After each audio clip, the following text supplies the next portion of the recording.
ప్రతి ఒక్క ప్రాణి మంచి జీవితాన్ని జీవించాలనుకుంటుంది. తన స్వభావం ఇది, అలాగే ఆలోచించడం కూడా మంచిదే.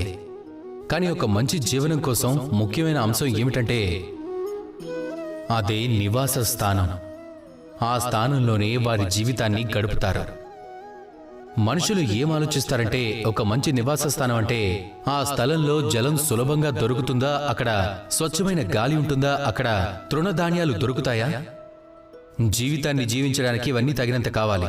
కానీ మంచి జీవితాన్ని జీవించడానికి మరో విషయం ఉంది, దానిని మీరు అర్థం చేసుకోవాలి.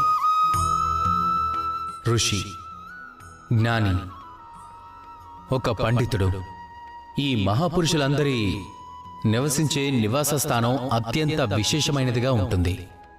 ఇక్కడ ఒక నిర్దిష్ట ప్రకారంగా సానుకూలంగా ఉంటుంది.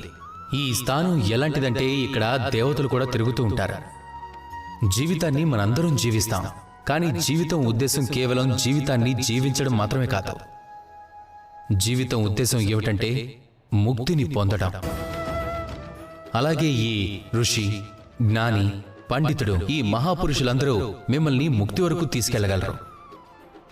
వీరు ఎలాంటి మహాపురుషులంటే వారు వారి లోపలున్న వికారాన్ని, అహంకారాన్ని, క్రోధం, ద్వేషం, ఈ దుర్గుణాలు అన్నింటినీ మట్టిలో కలిపేస్తారు. వాటిపై విజయం సాధిస్తారు. కేవలం అలాంటి వ్యక్తి మాత్రమే మీకు ముక్తి మార్గాన్ని చూపించగలడు. అలాంటి వారిని గుర్తించడం ఎంతో అవసరం. వాళ్ళ మాటలు అర్థం చేసుకోవడం, వాళ్ళ మార్గంలో వెళ్ళటం. మీరు ఇవన్నీ చేయగలిగితే గనక ఈ మనసు సంతోషంగా చెప్తుంది, రాధా కృష్ణ.